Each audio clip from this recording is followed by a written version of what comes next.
Kalau hidup kita hanya berpusat pada diri sendiri, mencukupi kebutuhan diri sendiri, dan menjadi tidak peduli pada yang lain, maka jelas, pasti selama-lamanya atau bahkan dalam jangka waktu yang lama, kita tidak akan merasa damai dan tidak pernah merasa damai. Karena kalau kita itu hanya berpusat pada diri sendiri, itu kan seperti halnya orang yang numpuk dan numpuk terus. Pokoknya yang butuh digatekke aku, yang butuh diperhatikan saya, yang menjadi pusat harus saya, orang lain harus manut saya, dan sebagainya. Ini membuat hati kita tidak akan damai. Maka kuncinya supaya kita bisa damai adalah bacaan-bacaan hari ini, baik bacaan yang pertama dan khususnya bacaan Injil, mengajak kita semua untuk berani menjadi saksi. Kesaksian tentang apa? Kita menjadi saksi atas kebangkitan Tuhan. Ya Tuhan, kami semua memuji kejayaan tangan-Mu, sebab kebijaksanaan telah membuka mulut orang bisu dan membuat kanak-kanak patah lidah. Haleluya. Dalam nama Bapa dan Putra dan Roh Kudus, amin. Tuhan sertamu. Selamat pagi, berkah dalam. Kita siapkan hati kita agar kita pantas mengikuti perayaan Ekaristi pada pagi hari ini. Kita hening sejenak. Kita siapkan hati dan budi kita dengan memohon ampun atas segala dosa dan kelemahan diri kita di hadapan Tuhan. Marilah berdoa. Allah Bapa Maha Kuasa dan Kekal, tanda dan mukjizat telah Engkau perbuat dengan perantaraan Putra-Mu terkasih. Kami mohon jadikanlah kami tanda hidup tentang Dikau, dan jadikanlah nama-Mu berkat bagi kami dengan pengantaraan Yesus Kristus Putra-Mu Tuhan kami, yang bersama dengan Dikau dalam persatuan Roh Kudus hidup dan berkuasa Allah sepanjang segala masa. Amin. Ibu bapak dan saudari-saudaraku yang terkasih, selamat pagi, berkah dalam. Dalam bacaan Injil, ketika para murid berkumpul dan mereka masih sedih, Yesus tiba-tiba muncul di tengah mereka, dan nampaknya para murid ini ketakutan karena dikira melihat hantu. Tetapi selain itu juga ketakutan karena rasa heran yang sangat besar, sehingga menimbulkan rasa tidak percaya. Tidak percayanya itu bukan kok terus aku ora percaya kowe, bukan, tapi mosok sih ini Yesus, mosok sih. Ketidakpercayaan yang mengungkapkan rasa heran itu ya, rasa heran. Maka dengan diliputi semua perasaan yang campur aduk itu, membuat hati mereka, kalau bahasa Jawanya lalu kuwur gitu kan. Kuwur itu ra jelas, enggak cetha, ruwet gitu kan. Iki sakjane opo ora gimana, serba bingung. Maka Yesus kemudian mengatakan kepada mereka, damai sejahtera bagi kamu. Ini adalah bagi saya sendiri perkataan yang sangat menenangkan. Damai sejahtera bagi kamu. Bukankah setiap orang hidup itu yang dicari atau yang diharapkan pertama-tama adalah damai, supaya bisa damai di dalam hidup.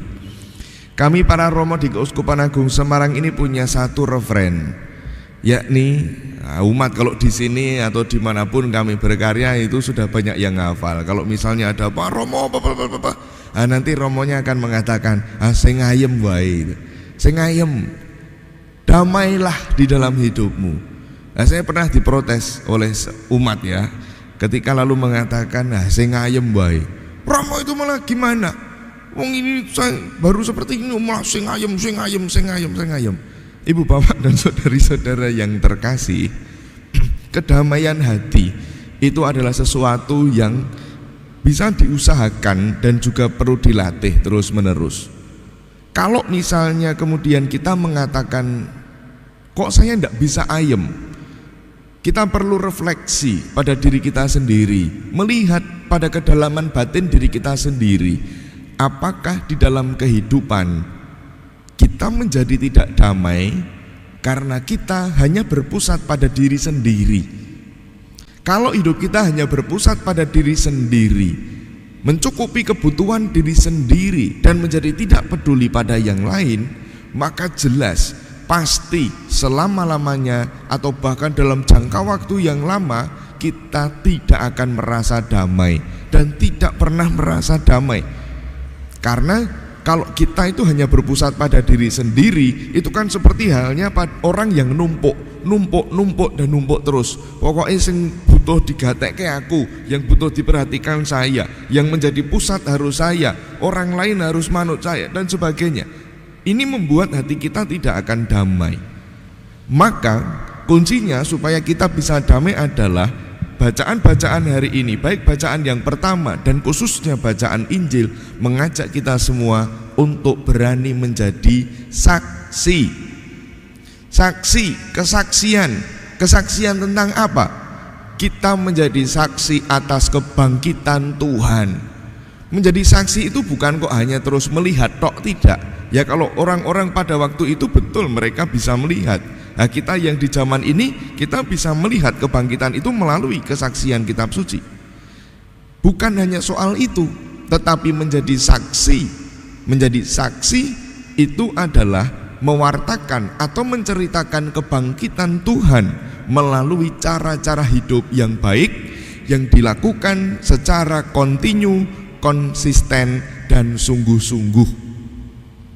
Sekali lagi, menjadi saksi itu berarti menceritakan atau mewartakan kebangkitan Tuhan dengan cara-cara yang baik, dengan kontinu, konsisten dan sungguh-sungguh. Artinya itu dilakukan secara mendalam. Nah, oleh karenanya kalau kemudian kita diminta untuk menjadi saksi semacam itu atau saksi kebangkitan semacam apa? Pada hari raya Paskah dan beberapa hari kemarin kita mencoba untuk mengerti apa itu kebangkitan. Ketika kita mendalami kebangkitan, kita tidak pernah dilepaskan dari peristiwa kebangkitan Yesus itu sendiri.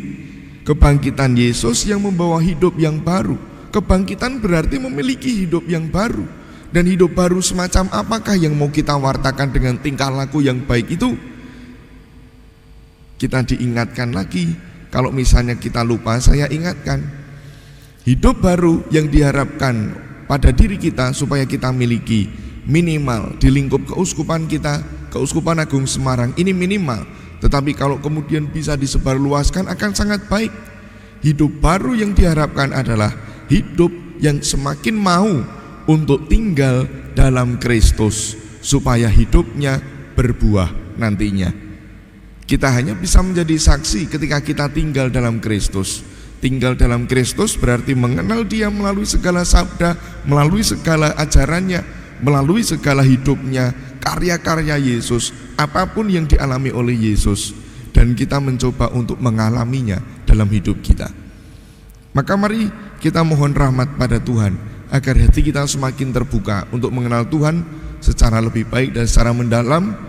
Kita diberi keterbukaan hati untuk bisa memiliki kehidupan yang baru, memiliki kebangkitan, dan kita wartakan kepada semakin banyak orang sehingga hidup kita menjadi semakin damai. Sing ayem wae para sedulur. Kemuliaan pada Bapa dan Putra dan Roh Kudus seperti pada permulaan, sekarang, selalu dan sepanjang segala abad. Amin.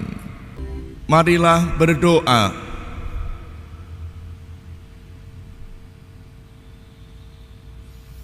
Allah Bapa sumber kehidupan, kami bersyukur karena Putra-Mu telah membuka hati kami untuk memahami dan mewartakan sabda-Mu. Semoga dengan Ekaristi yang kami rayakan ini, kami semakin serupa dengan Putra-Mu yang penuh dengan belas kasih, sampai kami Kau satukan dalam kehidupan abadi. Dialah Tuhan dan pengantara kami kini dan sepanjang segala masa. Amin. Tuhan sertamu. Kita semua sanak saudara yang kita doakan pagi ini, keluarga kita dan komunitas kita senantiasa dibimbing, dilindungi dan diberkati oleh Allah yang Maha Kuasa, Bapa dan Putra dan Roh Kudus. Amin. Dengan ini perayaan Ekaristi kita telah selesai. Haleluya, haleluya. Mari kita pergi, kita diutus. Amin.